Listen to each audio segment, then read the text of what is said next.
think that all the car owners in Europe know how big change is waiting for them in the near future? I think the young generation knows because they have already changed. So I think the older generations like me, I don't think we are aware of what is going to happen in the future. I think our kids, they already know because we see less and less young people taking driver's license, less and less young people have an interest in actually owning their car. So this is the big change. The big change is that the mobility in the future will not necessarily be surrounding the car. It will be different options to go from A to B.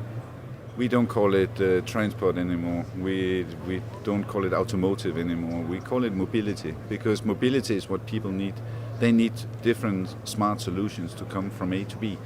And that's not necessarily a car. It could be a bicycle, it could be a bus. And that is what the future looks like. Because we already see it changing and we already see the demand changing for mobility. And that's why we are changing also the way we look at finding solutions for the customer.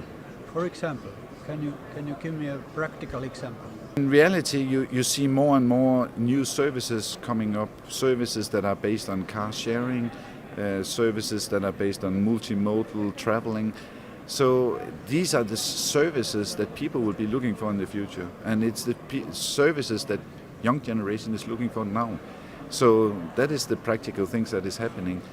And people are looking for ad hoc solutions. They are not looking for long-term solutions. They don't need to be secure to make sure that they have one mean of transport for the next year. They find solutions when they need to go from A to B. So that could be any day changing. Are they not afraid of that the big brother is trying to control them all the time? We are trying to warn them about this because you are controlled more and more, and the information that you give away is incredible. They know where you are, they know how you're driving, they know, of course, where you go shopping, and etc., etc. And you are logged in all the time. And this is something that we really warn the consumers in Europe about, because this is just going to be worse and worse. We're doing a lot of effort on looking at the consumer's right to privacy, the consumer's right to opt in or to opt out, whether to give away data. And we are seeing that more and more car manufacturers, for instance, are trying to keep this data to themselves, whereas we think it's not the ownership of the car or the car manufacturer. The data is the ownership of the person who bought the car. And that's why we think that the car owner, he should be able to give this data to someone else if he wants to, or not to give it at all to anyone.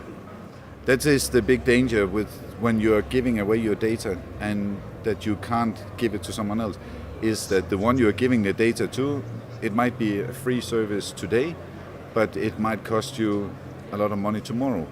And as soon as you have given away the data and that you can't choose yourself whether to use another provider, then the price is decided by the one you gave the data to. And that is the danger in our view, that the consumer think he gets a free service today, but he doesn't know what he gets tomorrow. We have some privacy rules in some countries in Europe, and I think that privacy rules are good. I think that we will see more privacy rules coming in the future. And I don't think we should consider this as necessarily a big brother watching you kind of thing.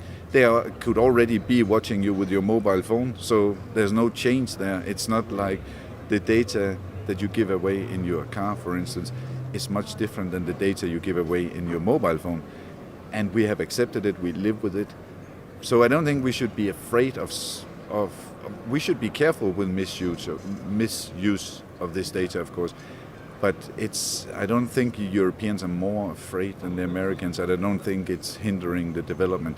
I think what is hindering the development is that the data is not free, and that means that we don't have free competition.